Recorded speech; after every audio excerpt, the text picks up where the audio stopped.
Good morning and welcome to Gnan Manjari Vidyapeeth digital platform. I, Manish Kulutra, is going to take your economics chapter number 8, agriculture sector. In last lecture, we have discussed about causes of low productivity of agriculture. Today, we will discuss about measures to increase agriculture productivity. So, let's start with our topic. Low productivity of agriculture sector shows backwardness of agriculture sector. Agriculture sector needs improvement as it is a main occupation and very important pillar of Indian economy. In addition that if agriculture productivity increase, then income of rural economy will increase, which will force to development of industry and service sector. It will also give solution of employment, urbanization, migration and inequality of income. To improve productivity of agriculture, few steps should be taken. તો કયા steps છે? તો institutional, technological and other measure. તો આપણને ખબર છે agriculture ઉપર આપણી ઇન્ડિયન ઇકોનોમી ઓર ઇન્ડિયાના maximum people we can say near by 50% are dependent on agriculture. તો એગ્રીકલ્ચર ઉપર ડિપેન્ડ છે તો એની રોજગારી માટે થઈને આપણે ધ્યાન દેવું પડે. It is necessary. તો એના ત્રણ સ્ટેપ્સ. તો કયા ત્રણ સ્ટેપ્સ છે? Institutional, technological and other measure. તો પહેલાં જોઈએ આપણે institutional measures. To increase agriculture productivity, economic planning has undertaken institutional reforms which would be favorable for economic progress of agriculture. First point જોઈએ તો કે લેન્ડ રિલેટેડ રિફોર્મ્સ. તો હવે અલગ અલગ ઇન્સ્ટિટ્યુશનલ મેજર્સ જરૂરી છે. તો ક્યાં એમાં લેન્ડ રિલેટેડ રિફોર્મ્સની વાત છે. Law to abolish zamindari system to protect tillers and to control rent are implemented in India so that it provides ownership of land to farmers and land laborers may have protection to till land to stop exploitation of farmer, and this was where farmer may have big share of their crop. This may become cause to do more effort to increase agriculture production. Overall it will be increase agriculture productivity. તો વાત કરીએ land related reforms. તો Indian ગવર્મેન્ટે ઘણા reforms after independence જે ખેડે એની જમીન ટીલર્સ land એટલે કે જે ખેડે એની જમીન, જે વાવે એની જમીન. તો પહેલાં જમીનદારી સિસ્ટમ હતી તો બધા રેન્ટ ઉપર ભાડા ઉપર વાવતા હતા. બટ પછી આ ગવર્મેન્ટે આ રિફોર્મ્સ લાવી અને પોતપોતાને બધાને એની જમીન આપી દીધી. આનીથી શું થયું કે મેક્ઝિમમ પાર્ટ ઓફ ક્રોપ્સ જે હતું એ હવે આમની પાસે ખેડૂતો પાસે રહેશે. એ કોઈ એની પાસેથી જૂટવાવી નહીં જાય. નકર પહેલાં એવું હતું જમીનદારી સિસ્ટમમાં તો કે મોટા ભાગનું શહેર હોય 50% આસપાસનું તો એ રેન્ટના નામે જમીનદાર બધા એની પાસેથી લઈ જતા હતા. બટ હવે એવું નહીં થાય. જોઈએ આપણો second point, availability of institutional credit to provide credit and other monetary facilities. Nationalization of bank undertaken by India. Even National Bank for Agriculture and Rural Development, which is body of RBI, set up in 1982 to do special focus on agriculture sector, and regional rural bank and land development bank developed under it to be provide cheap and enough credit to Indian farmers so that they would have cheap and enough credit in other to increase agriculture productivity. તો આપણને ખબર છે કે આપણે પૈસાની જરૂર પડે જ. બિઝનેસ કરો તો પૈસાની જરૂર પડે. સેમ વે એગ્રીકલ્ચરમાં તમે ખેતી કરો તો તમારે પણ પૈસાની જરૂર પડશે. You will be in need of money. તો same way farmers are in need of money. તો એની પાસે પૈસાની જરૂર એને હોય છે તો શું કરશે? Then what they will do? તો એટલે ક્રેડિટ માટે લોન દેવા માટે થઈ અને આપણે એમ કહી શકીએ કે ગવર્મેન્ટે અમુક બેંક સ્થાપી. બેંક એમાં બહુ વધુ અમુક પ્રાઇવેટ બેંક બહુ લૂંટફાટ કરતી હતી તો એને નેશનલાઇઝ બેંક કરવામાં આવી. તો એને નેશનલાઇઝ કરવામાં આવી. આવું બધું કરવામાં આવ્યું. આ even national bank four agriculture and rural development એટલે કે નાબાર્ડને 1982માં સ્થાપવામાં આવી, જે આરબીઆઈની જ એક પાર્ટ છે ઓર આરબીઆઈની જ એક બોડી છે. Regional rural bank, development land development bank. તો આવી અલગ અલગ બેંક જે ફાર્મર્સને સસ્તા વ્યાજે લોન આપે એ માટે થઈને આવી ઇન્સ્ટિટ્યૂટ્સને ઊભી કરવામાં આવી છે. ક્લિયર? જોઈએ હવે આપણો third point, improvement in structure of agriculture market. To overcome shortcomings of the system of agriculture marketing, many important steps have to be taken. તો કયા સ્ટેપ્સ જોઈએ? પહેલા regulated markets have been setup. તો regulated માર્કેટ્સને setup કરવામાં આવે એટલે કે APMC ને એવી જે માર્કેટ છે એને સેટઅપ કરવામાં આવી જ્યાં એને મેક્ઝિમમ પ્રાઇસ મળી શકે.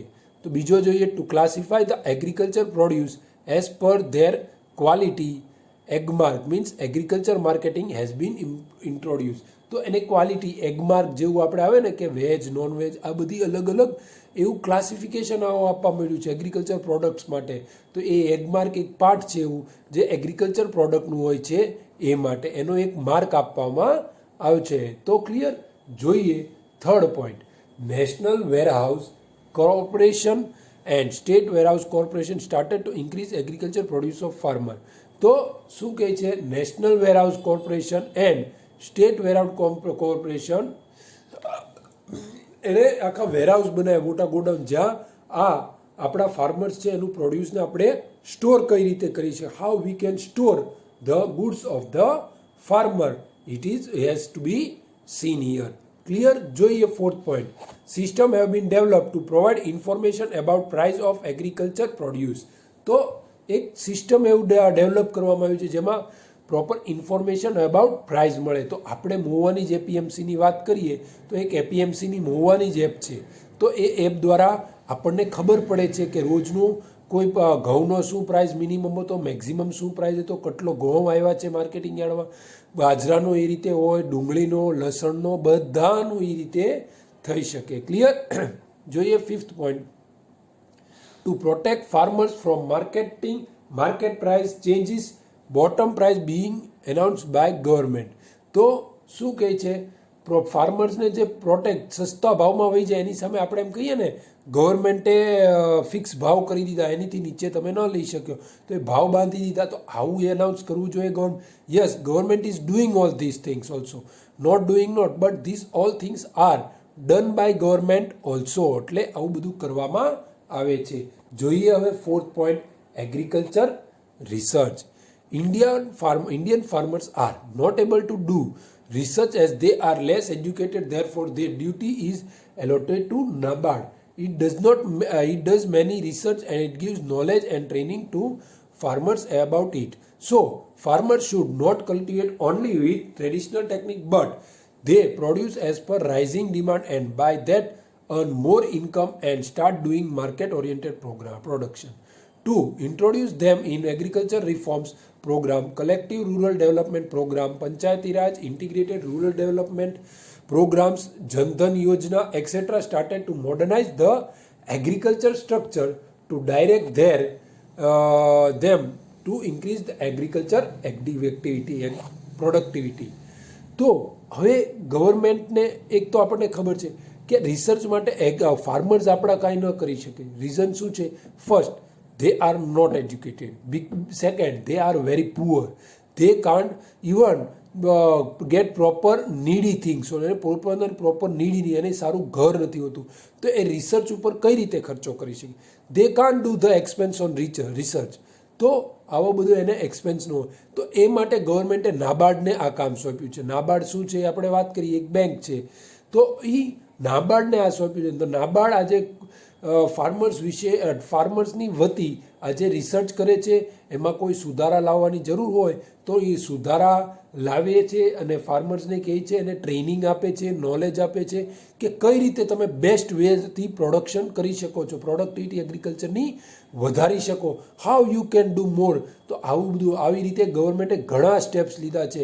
એણે પંચાયતી રાજમાં પણ આ ફોકસ કર્યો, જનધન યોજના સરકારે ડાયરેક્ટ કરી. આવા અલગ અલગ કહીએ કેટલા કામ ગવર્મેન્ટે કર્યા છે અને રિસર્ચ હજી પણ શરૂ જ છે. ક્લિયર. તો આ હતા આપણા ઇન્સ્ટિટ્યુશનલ રિફોર્મ્સ મેજર્સ. હવે આપણે જોઈએ technological measures.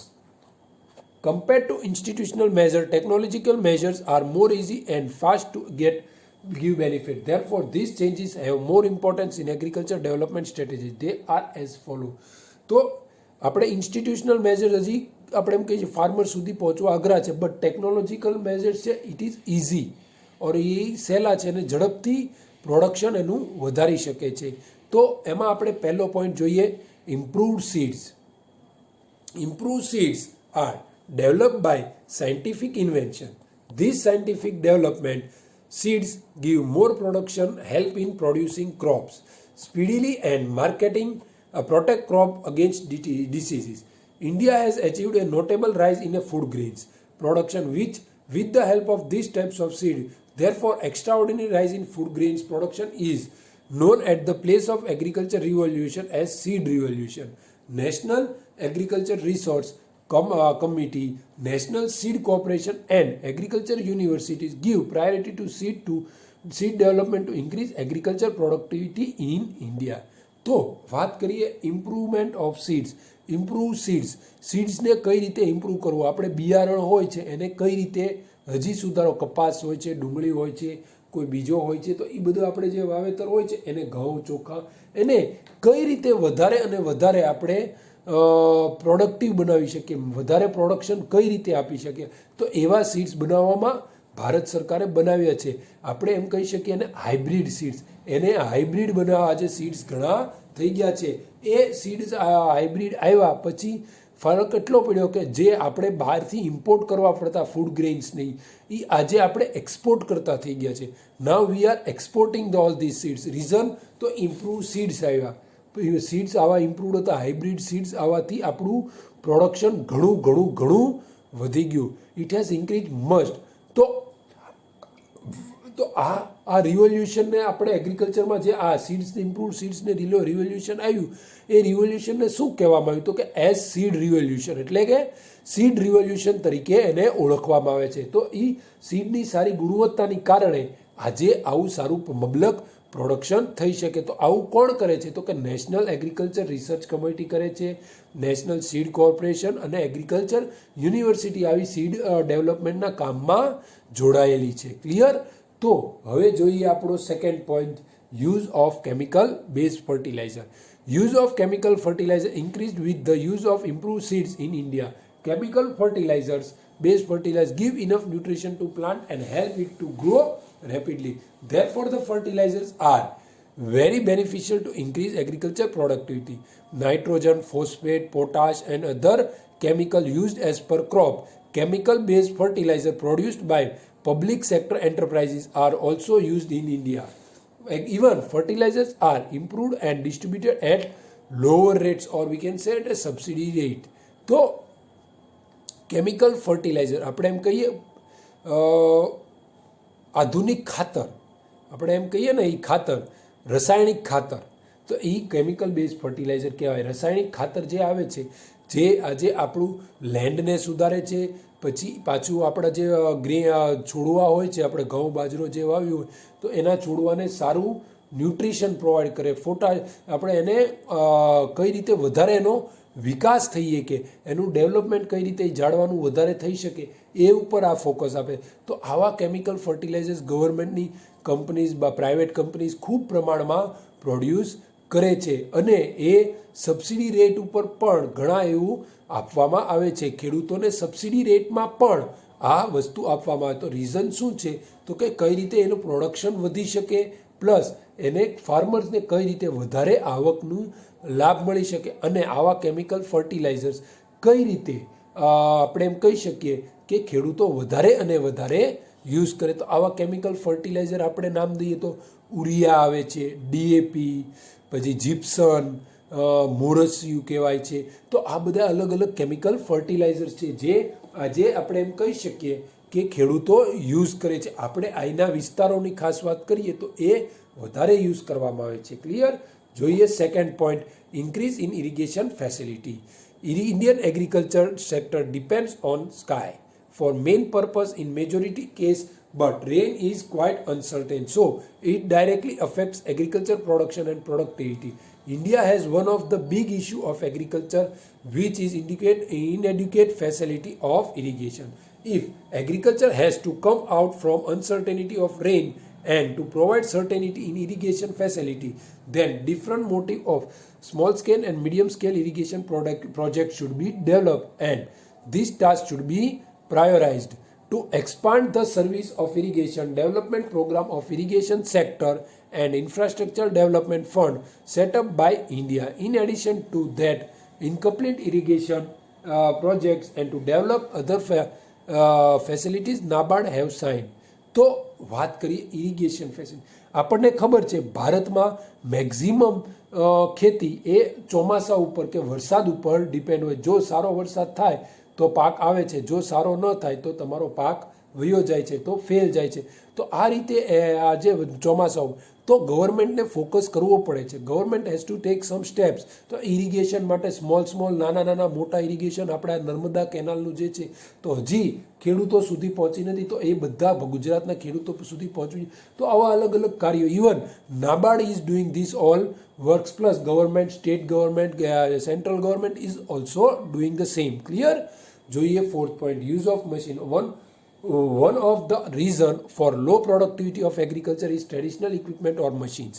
In reality, with the development of engineering and automobile sector, tractor, trailer, thresher, electric pump set, oil engine, pesticides, sprinkler pump, etc. modern machines are invented.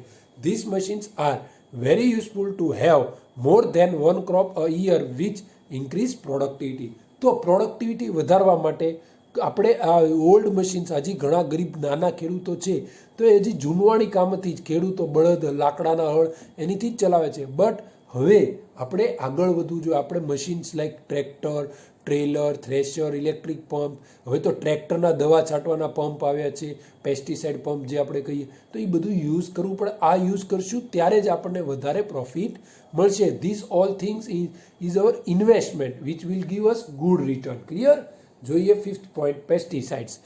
Ready crop has danger of various diseases and insects. To prevent crop from various diseases and to protect plant from insects, significantly developed pesticides are useful. By using them, the loss of crop can be restricted, which also will give high productivity. તો આપણે દવા છાંટવાની, pesticide in written દવા છાંટવાની. જો કોઈ ક્રોપમાં જીવાત થઈ, બીમાર પડ્યા તો એને દવા છાંટવાની વાત. એ દવા છાંટવાથી એની પ્રોડક્ટિવિટી વધી શકે છે. ક્લિયર? જોઈએ sixth point, soil testing. Soil testing is much popular in cultivation with the help of scientific techniques. The test gives information about land. It means it is land favorable to crop or not can be known by test. Even it gives information of deficiency of element of soils. That helps to remove deficiency of land. This way land can be made favorable to crop and it can become capable to give high productivity. This test measures about favorability of land for crop or not. તો જમીનની આપણે સુધારા કરવાના, કે જમીન તમારી છે તો એ જમીનની ટેસ્ટ કરવામાં, તો એ ધૂળ તમારી કઈ ક્રોપ વધારે ફાવે છે તો એ ક્રોપ વાવીએ. તો એવું લેબોરેટરીમાં એનું ટેસ્ટ કરવામાં આવે કે જે ક્રોપ ફાવતા હોય એ ક્રોપનું વાવેતર કરીએ તો ફાયદો વધારે મળી શકે છે. ક્લિયર? તો આ રીતે અલગ અલગ આપણે ટેકનોલોજીકલ મેજર્સ યુઝ કરવાની જરૂર છે. આ જે સોઇલ રિફોર્મ્સ છે એ maximum peoples or is more most used in our India also. Clear? તો હવે આપણે જોઈએ other measures. To improve agriculture productivity, farmers are needed to educate and or they may be well informed about new technologies to bring changes in their working pattern. Even they should be awakened for bad customs of rural areas and can be explained about not to believe in fatalism. New measures like agriculture fair can be used to increase agriculture productivity. તો agriculture productivity કઈ રીતે વધારવી એ બાબતમાં અહીંયા વાત કરવાની છે આપણે. તો એગ્રીકલ્ચર પ્રોડક્ટિવિટી વાત કરીએ તો અલગ અલગ કઈ રીતે આપણે આગળ નવા સુધારા કરવા, તો એની વાત કરવામાં આવે છે. તો અલગ સુધારા કરવા, કોઈ આપણે જે ખેડૂતોને એજ્યુકેટ કઈ રીતે કરી શકવા, આ અલગ એની જૂનવાણી મગજમાં જે બેસેલું છે કાઢવાનું, ફેટલિઝમને કાઢવાનું વાત કરે છે. ક્લિયર? તો in addition to that, agriculture allied activities like cattle rearing, poultry farming, food processing, jungle and other can be used to reduce dependency of agriculture. That can increase agriculture productivity. If small scale industry can be expanded to rural areas, that kind of industries can become supporting to agriculture and that can make improvement of agriculture productivity easier and possible in reality. તો અલગ cattle rearing છે તો એ કેટલનું આપણે ગાયનું ગોબર હોય છે તો ફાર્મમાં કામ આવે છે, ફાર્મનો પાક હોય છે તે ગાયોની માટે. તો આવી રીતે એડિશનલ એક્ટિવિટી, એગ્રીકલ્ચરને સંકળાયેલી બીજી એક્ટિવિટીઝ જે cattle rearing, poultry farming, food processing company, jungles, તો આ બધાને આપણે એકત્રીકરણ કરી અને એગ્રીકલ્ચરમાં પ્રોડક્ટિવિટી વધારવી, પ્લસ આપણા ફાર્મર્સને આગળ લાવવા માટે કઈ વધારે કોશિશ કરવી જોઈએ. તો આપણા ફાર્મર્સ જો સુખી થશે તો જ આપણું અનાજ ચાલુ રહેશે. આપણા ઘરમાં અનાજ ક્યારે આવશે? તો જો એના ઘરમાં આવક શરૂ રહેશે, ઇન્કમ શરૂ રહેશે તો જ એ ખેતી કરશે અને એ ખેતી કરશે ત્યારે જ આપણી પાસે ઇન્કમ આવશે. Clear? So this was the topic of our measures to increase agriculture productivity. In the next lecture, we will see modern agriculture. So here for today, I conclude my lecture. Thank you very much and Jai Hind.